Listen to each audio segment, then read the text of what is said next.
الحمد لله نحمده ونستعينه ونستغفره ونؤمن به ونتوكل عليه ونعوذ بالله من شرور أنفسنا ومن سيئات أعمالنا من يهد الله فلا مضل له ومن يضلل فلا هادي له ونشهد أن لا إله إلا الله وحده لا شريك له ونشهد أن سيدنا ومولانا محمدًا عبده ورسوله صلى الله تعالى عليه وعلى آله وأصحابه وبارك وسلم تسليمًا كثيرًا أما بعد فأعوذ بالله من الشيطان الرجيم بسم الله الرحمن الرحيم يا أيها الذين آمنوا إذا نودي للصلاة من يوم الجمعة فاسعوا إلى ذكر الله وذروا البيع ذلكم خير لكم إن كنتم تعلمون صدق الله العظيم. معزز سامعین کرام، بزرگوں اور دوستوں، اللہ تبارک و تعالی نے بعض چیزوں کو بعض پر فضیلت عطا فرمائی ہے، اور حقیقت یہ ہے کہ وہ عظمتوں اور فضیلتوں کا مالک ہے. وہ جسے چاہے عظمتیں اور فضیلتیں عطا فرما دے. اسی نے تمام انبیاء کرام علیہ الصلاۃ والسلام میں حضرت ابراہیم، حضرت موسیٰ اور حضرت عیسیٰ اور ہمارے اور آپ کے آقا محمد عربی صلی اللہ علیہ وسلم کو بڑا مقام اور مرتبہ عطا فرمایا.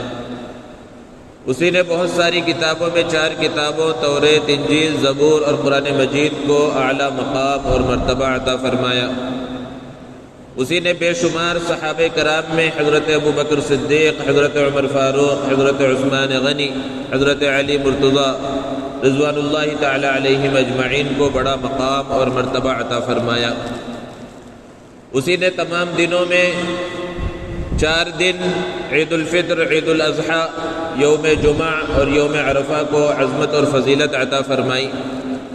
اسی نے تمام راتوں میں 4 رات لیلۃ القدر، لیلۃ البراءہ اور شب جمعہ اور شب عید کو عظمت اور فضیلت عطا فرمائی.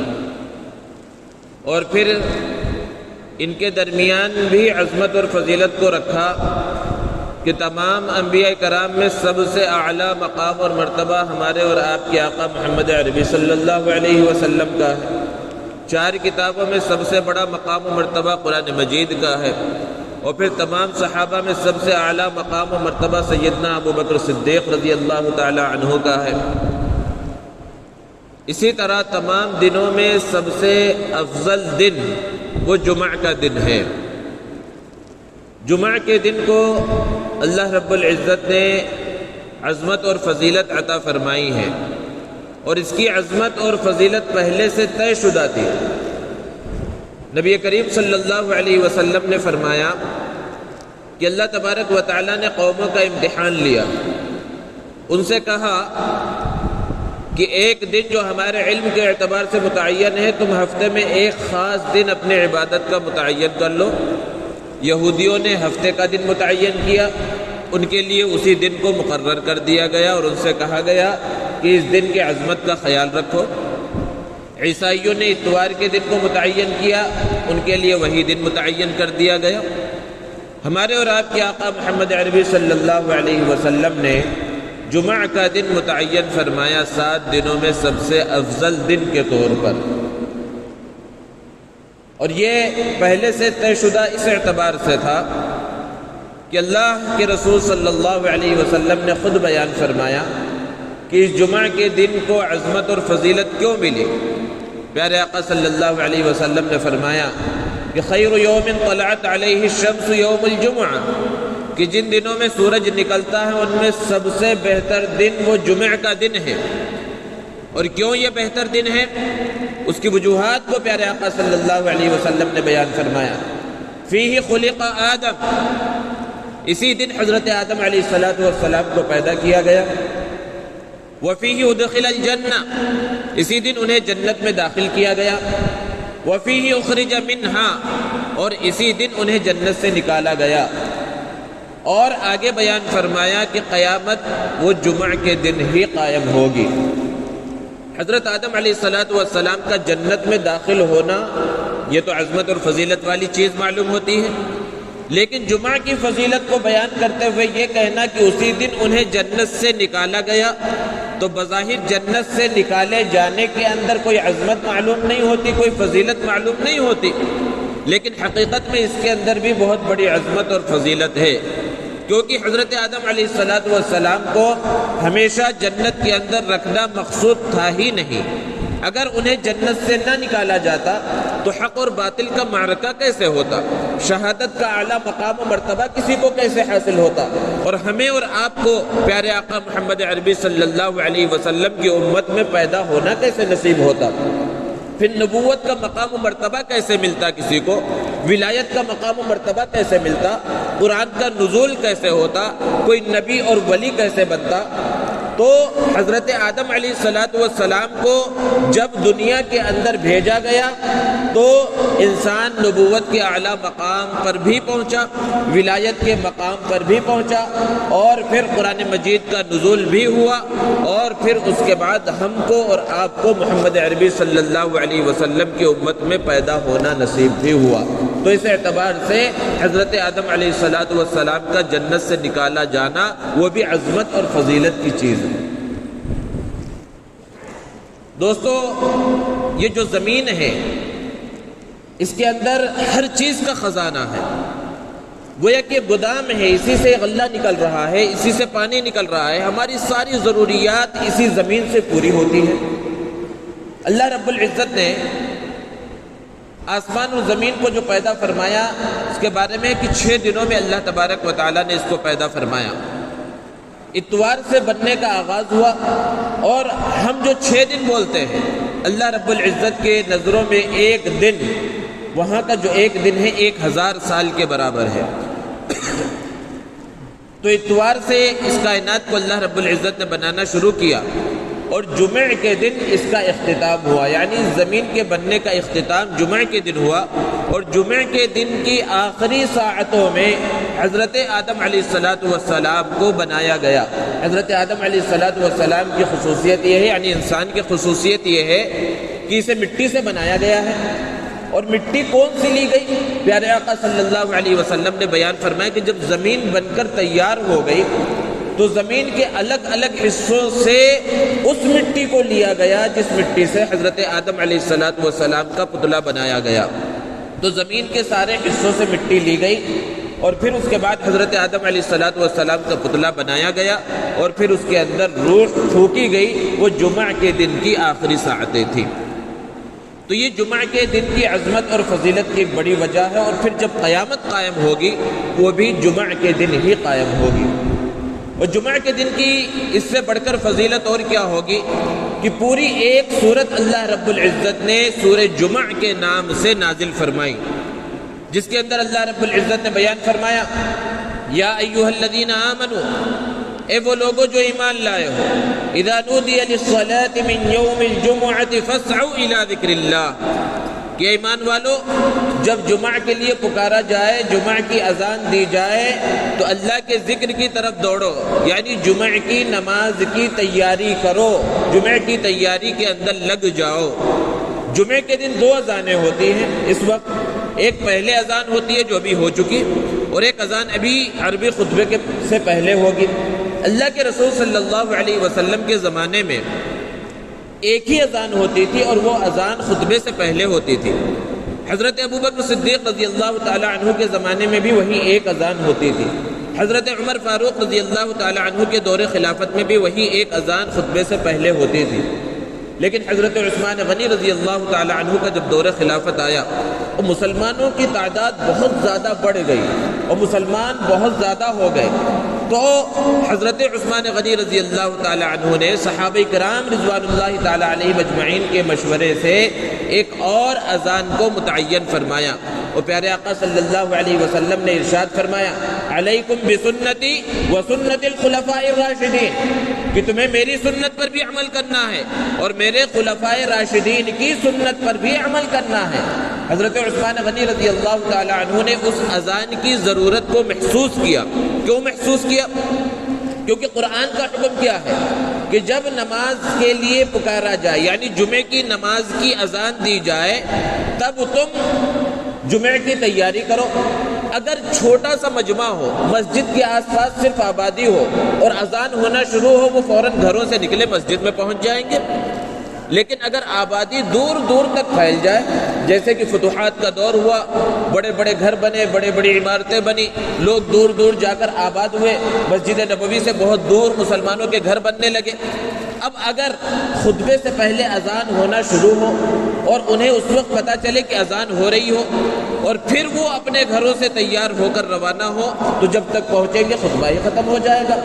تو اس ضرورت کا احساس کرتے ہوئے حضرت عثمان غنی رضی اللہ تعالی عنہ نے اس اور ایک اذان کو متعین فرمایا، اور علماء، فقہاء، محدثین، مفسرین یہ بیان فرماتے ہیں کہ جب جمعہ کی اب پہلی اذان ہو جائے، اسی وقت سے کاروبار، خرید و فروخت کو چھوڑ دینا چاہیے، کیونکہ اسی آیت کے اگلے حصے میں اللہ رب العزت نے بیان فرمایا وَذَرُوا الْبَيْعَ، کہ جب جمعے کی اذان دے دی جائے تو پھر خرید و فروخت کو چھوڑ دو۔ یہ حکم ہے، اور حکم کیسا ہے کہ اس پر عمل کرنا ضروری ہے کہ جب جمعے کی اذان دی جائے تو پھر کاروبار کی اجازت نہیں، خرید و فروخت کی اجازت نہیں۔ اور یہ مسئلہ معلوم بھی ہے اور بارہا اس کو بیان بھی کیا جاتا ہے، آپ حضرات نے پڑھ بھی رکھا ہوگا۔ اس کے باوجود آپ مشاہدہ کریں کہ بہت سارے مسلمانوں کی دکانیں اذان، جمعے کی اذان ہونے کے بعد بھی کھلی رہتی ہیں۔ کیوں نہیں بند کرتے؟ وہ دکانیں کب بند ہوتی ہیں؟ یا تو جب خطبہ شروع ہوتا ہے اس وقت جو ہے دکان بند ہوگی، یا پھر بعض جگہوں پر تو نماز کے وقت تک کھلی رہتی ہے۔ دل کے اندر کیا بات ہے کہ اگر ہم نے آدھا گھنٹہ، پون گھنٹہ پہلے اگر دکان کو بند کر دیا، کہیں ہمارا نقصان نہ ہو جائے۔ حالانکہ نقصان تو اس صورت میں ہوگا جب اللہ کے حکم کو توڑا جائے گا، کیونکہ اللہ رب العزت نے آگے بیان فرمایا ذالکم خیر لکم ان کنتم تعلمون، کہ یہ چیز یعنی اللہ کے اس عمل پر، اللہ کے اس حکم پر عمل کرنا تمہارے لیے بہتر ہے اگر تم جانتے ہو۔ پھر آگے کیا بیان فرمایا؟ ٹھیک ہے، آگے مسجد میں فَإِذَا قُضِيَتِ الصَّلَاةُ، جب جمعے کی نماز ہو گئی تو ہونا تو یہ چاہیے تھا کہ بھائی ایک خاص دن، جس کو عید کا دن بھی کہا جاتا ہے، جمعے کے دن کو ایک خاص دن، خاص عبادت کے واسطے متعین کیا گیا ہے۔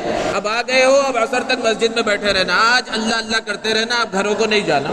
لیکن اللہ رب العزت کی شان رحمت کو دیکھیے، اللہ رب العزت فرماتے فَإِذَا قُضِيَتِ الصَّلَاةُ، جیسے ہی جمعے کی نماز ہو جائے فَانتَشِرُوا فِي الْأَرْضِ، زمین میں پھیل جاؤ، وَابْتَغُوا مِن فَضْلِ اللَّهِ، اللہ کے رزق کو تلاش کرو، اللہ کی روزی کو تلاش کرو۔ اب اللہ رب العزت کہہ رہے ہیں کہ اب زمین میں پھیلو اور جاؤ، کاروبار کرو، تجارت کرو، ملازمت کرو، اس کے اندر تمہیں نفع ہوگا، اس کے اندر تمہیں برکت ہوگی۔ اس لیے اللہ رب العزت کے اس حکم پر عمل کرنے کی کوشش کرنا چاہیے۔ اور بعض علماء نے تو یہاں تک بیان فرمایا کہ اگر جمعے کی پہلی اذان ہو گئی، اس کے بعد بھی دکانیں کھلی ہیں اور اس وقت جو کاروبار ہو رہا ہے اور جو آمدنی ہو رہی ہے وہ آمدنی جائز ہی نہیں ہے، اور پھر ناجائز آمدنی جائز کے ساتھ جب ملتی ہے تو مال کے اندر سے خیر و برکت ختم ہو جاتی ہے، وہ مال دوسرے مال کی تباہی اور بربادی کا ذریعہ بن جاتا ہے۔ اس لیے خاص طور پر جب جمعے کا ایک دن ہے اس کی تیاری کے اندر لگ جانا چاہیے۔ دوستو، اس دن جو چیزیں سنت ہیں، سب سے پہلی چیز وہ غسل کرنا سنت ہے، اپنے لباس میں سے عمدہ صاف ستھرا لباس پہننا سنت ہے، عطر لگانا یہ اللہ کے رسول صلی اللہ علیہ وسلم کی سنت ہے، اور پھر اس کے بعد تیار ہو کر مسجد کی طرف روانہ ہونا، چلنا آنا، یہ ایک سنت ہے۔ علماء بیان فرماتے ہیں کہ یہ چار کام تقریباً مسلمان کرتے ہیں۔ ہر جمعے کو وہ غسل کرتے ہیں، جمعے کو اپنا عمدہ لباس پہنتے ہیں، اللہ نے توفیق دی ہے، میسر ہے تو عطر بھی لگاتے ہیں، اور پھر مسجد کی طرف آتے ہیں۔ یہ چار کام ہم کرتے ہیں، لیکن یہ چار کام کرتے وقت ہم چار چیزوں کا مراقبہ کر لیں تو اس سے بہت بڑا فائدہ ہوگا۔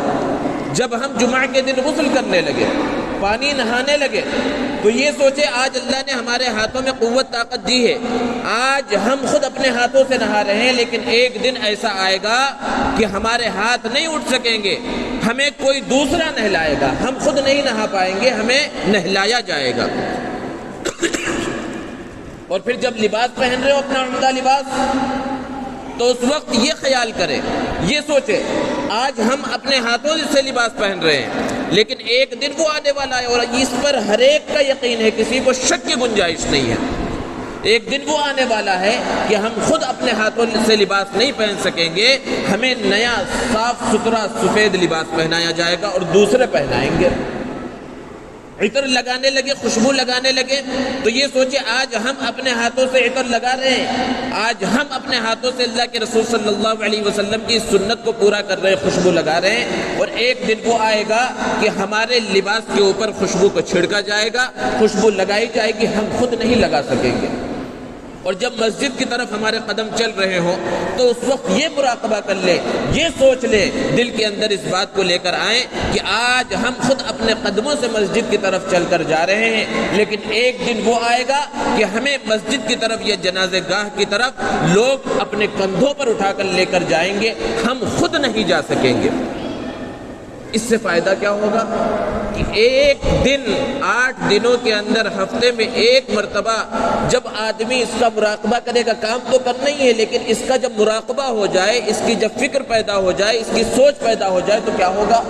وہ موت ہمارے سامنے ہوگی، جس کے بارے میں اللہ کے رسول صلی اللہ علیہ وسلم نے فرمایا کہ لذتوں کو ختم کرنے والی چیز موت کو کثرت سے یاد کیا کرو۔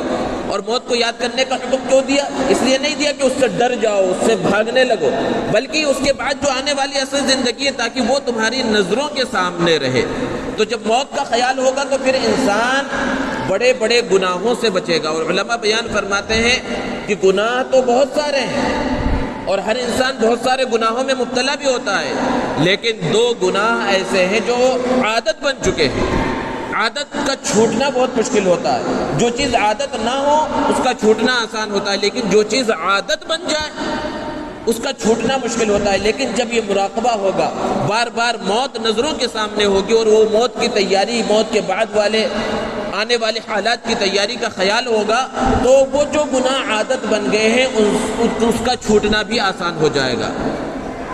پہلا گناہ جو عادت بن چکا ہے وہ ہے بد نظری، کہ نگاہوں کی حفاظت نہیں رہی، بے حیائی ہے، بے پردگی ہے، جس کی وجہ سے نگاہوں کی حفاظت نہیں ہو رہی ہے، بد نظری۔ اس گناہ سے بچنے کی فکر پیدا ہوگی۔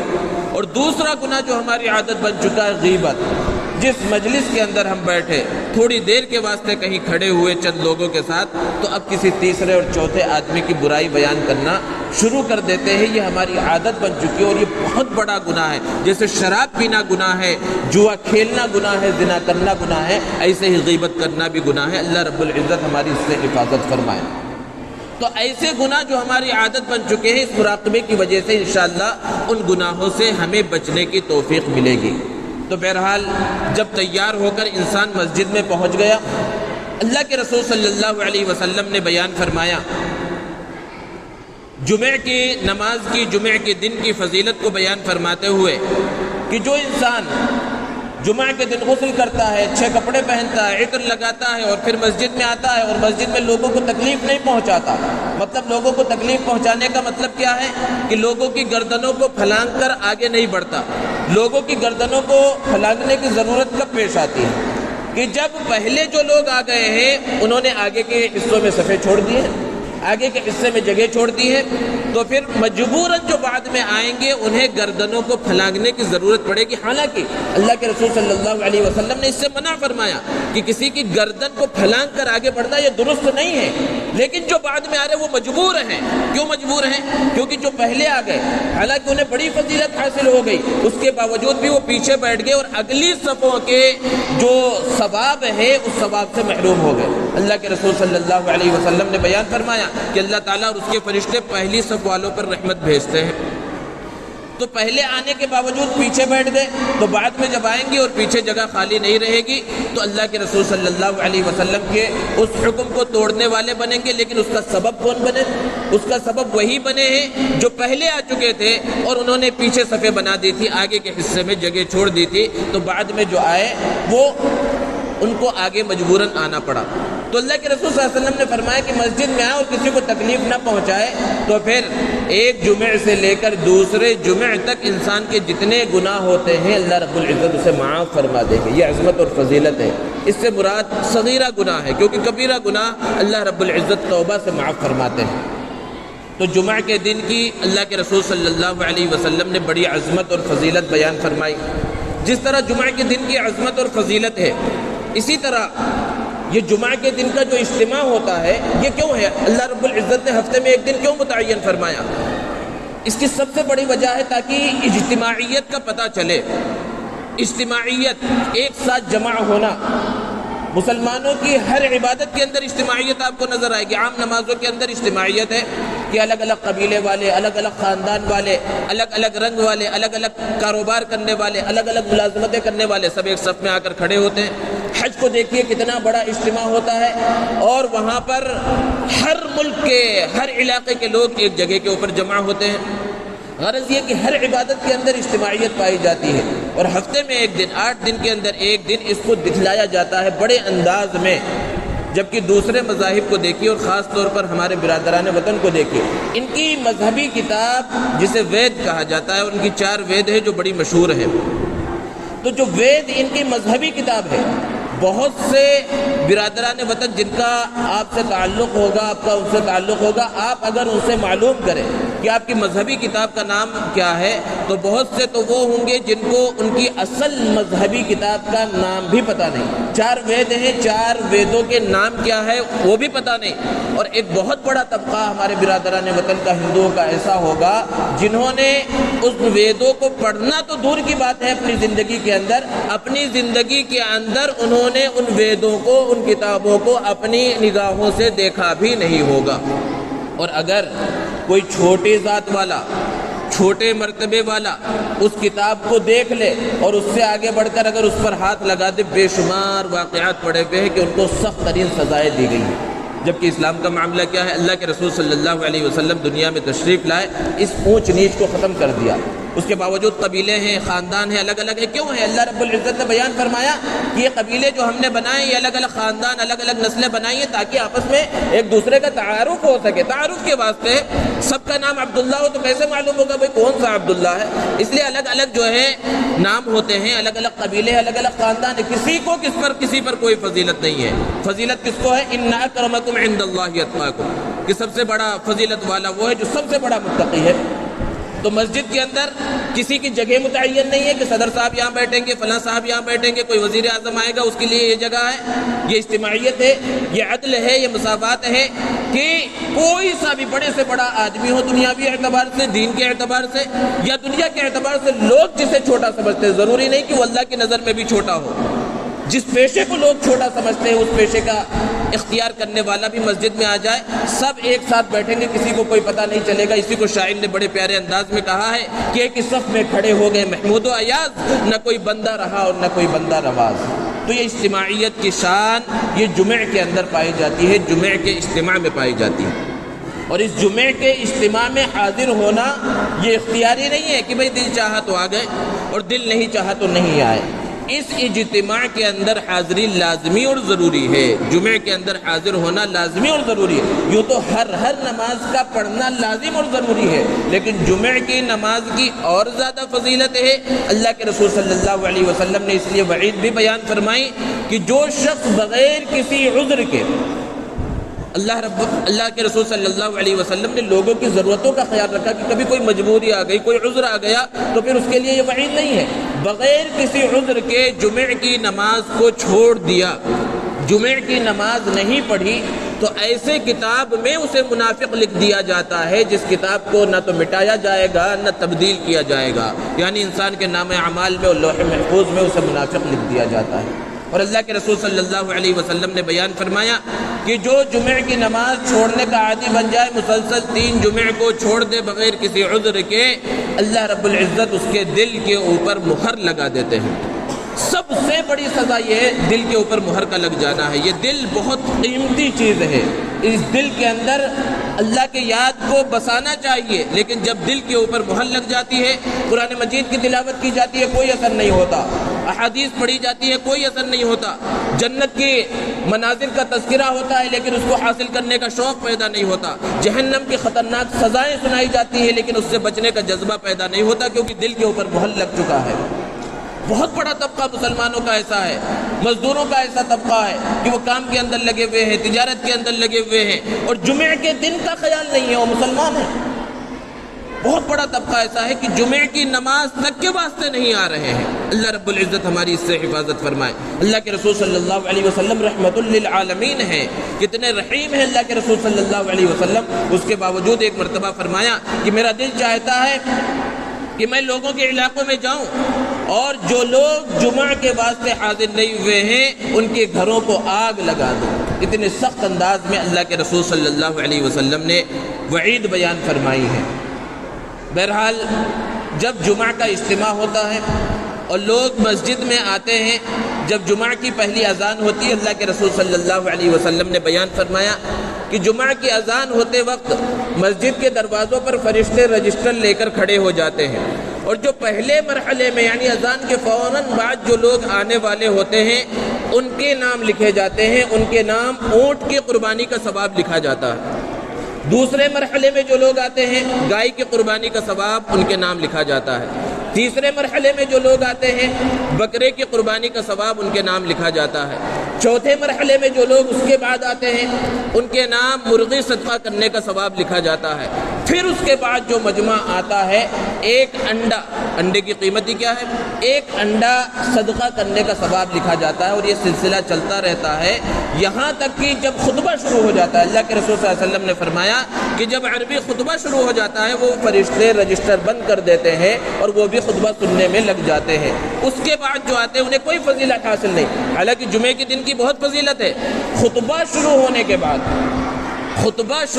بعد جو لوگ آتے ہیں وہ جمعے کی فضیلت سے محروم ہو جاتے ہیں، یعنی جمعے کا کوئی خاص جو ثواب ہے، جو رحمتیں برکتیں جمعے کے دن اللہ رب العزت جمعے کی نماز کے واسطے نازل فرماتے ہیں اس میں سے انہیں کوئی حصہ نہیں ملتا، اگرچہ ان کا فریضہ ادا ہو جاتا ہے، انہیں گناہ نہیں ملتا جمعہ کے چھوڑنے کا، لیکن جمعہ کی جو برکتیں ہیں، جو ثواب ہے، وہ خطبہ کے شروع ہونے کے بعد جو لوگ آتے ہیں انہیں کچھ بھی ثواب نہیں ملتا۔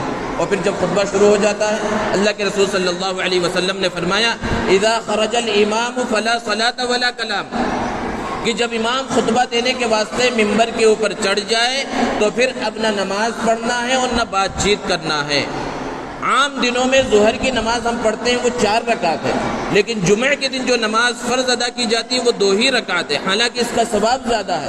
علماء اس کے اندر ایک باریک نقطہ یہ بیان فرماتے ہیں کہ 2 رکعت تو جو نماز پڑھی جاتی ہے وہ ہے ہی ہے، لیکن خطبے کا مقام و مرتبہ اتنا زیادہ ہے جمعہ کے خطبے کا کہ وہ 2 رکعت اس کے گویا کہ قائم مقام ہے۔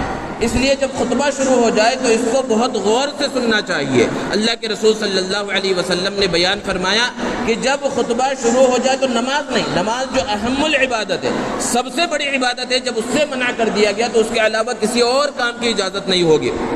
آپ صلی اللہ علیہ وسلم نے فرمایا کہ کوئی بات چیت نہ کرے، کوئی بات چیت کر رہا ہو تو اس کو روکنا بھی درست نہیں ہے۔ خطبہ شروع ہونے کے بعد کوئی بات چیت کر رہا ہو تو اس کو روکنا بھی درست نہیں ہے، یہاں تک کہ اللہ کے رسول صلی اللہ علیہ وسلم نے فرمایا کپڑے سے کھیلنا اور جو جانماز بچھے ہوئے اس کی تیلیوں سے کھیلنا یا کوئی چیز ہٹانا، کوئی بات کر رہا ہے اس کو روکنا، ان سب چیزوں کی اجازت جمعے کے خطبے کے شروع ہونے کے بعد نہیں ہے، اس لیے ان سب چیزوں کا خیال رکھنا چاہیے۔ دوستو، اللہ کے رسول صلی اللہ علیہ وسلم نے جمعہ کے دن کے واسطے ایک بات بیان فرمائی کہ جمعہ کے دن ایک خاص وقت ایسا ہے کہ بندہ اللہ رب العزت سے جو بھی مانگے اللہ رب العزت اس دعا کو قبول فرما لیتے ہیں، لیکن اس وقت کو جیسے شب قدر کو متعین نہیں کیا گیا، اس وقت کی تعیین بھی نہیں ہوئی ہے۔ علماء فقہا یہ بیان فرماتے ہیں چند اوقات کو متعین کرنے کی بعض روایتوں کی روشنی میں کوشش کی گئی ہے کہ وہ وقت خطبے کا وقت ہے، کہ خطبہ جب شروع ہوتا ہے اس آغاز سے لے کر اختتام تک کے وقت میں وہ وقت ہوتا ہے، اور بعض علماء کا کہنا ہے عصر سے لے کر مغرب تک کا وقت ہوتا ہے۔ تو خطبے کے بارے میں تو یہ ابھی آپ نے حدیث سنی کہ اذا خرج الامام فلا صلاۃ ولا کلام، کہ جب امام خطبے کے لیے نکل جائے تو نماز نہیں، تو جب نماز نہیں تو دعا بھی نہیں ہے، کیونکہ دعا کا مقام و مرتبہ نماز سے بہرحال نیچے ہے۔ تو بعض حضرات کو یہ دیکھا گیا کہ جمعے کے 2 خطبوں کے درمیان جب خطیب بیٹھتا ہے تو اس وقت ہاتھ اٹھا کر دعا کرتے ہیں۔ بعض روایتوں سے یقیناً یہ پتہ چلتا ہے کہ وہ وقت دعا کی قبولیت کا وقت ہے، لیکن ہاتھ اٹھا کر دعا کرنا درست نہیں ہے اس وقت بھی، کیونکہ نماز سے روک دیا گیا۔ دعا ضرور مانگنی چاہیے لیکن دل کے اندر، زبان سے بھی نہیں۔ خطبہ جب تک چل رہا ہو زبان سے کلمات کا نکالنا ہی درست نہیں، کیونکہ اللہ کے رسول صلی اللہ علیہ وسلم نے فرمایا فلا صلاۃ ولا کلام، کوئی بھی کلام ہو کسی بھی طرح کا، ہاں دل کے اندر اس وقت ضرور دعا کرنی چاہیے۔ تو اس کا بھی خیال رکھنا چاہیے، کیونکہ وقت متعین نہیں ہے، اس لیے زیادہ سے زیادہ اوقات میں دعا مانگے، اللہ رب العزت دعا کو قبول فرمائیں گے۔ اور جمعہ کے دن سورہ کہف کی تلاوت کا بھی اہتمام کرنا چاہیے۔ اللہ کے رسول صلی اللہ علیہ وسلم نے فرمایا کہ جو جمعہ کے دن سورہ کہف کی تلاوت کرتا ہے، اگر انہی ایام میں دجال بھی نکل کر آ جائے تو وہ انشاءاللہ اس کے فتنے سے محفوظ رہے گا، اور ایک جمعے سے لے کر دوسرے جمعے تک اس کے واسطے نور ہوگا۔ اللہ رب العزت سے دعا ہے اللہ رب العزت ہمیں صحیح انداز میں عمل کرنے کی توفیق عطا فرمائے۔ وآخر دعوانا الحمد للہ رب العالمین۔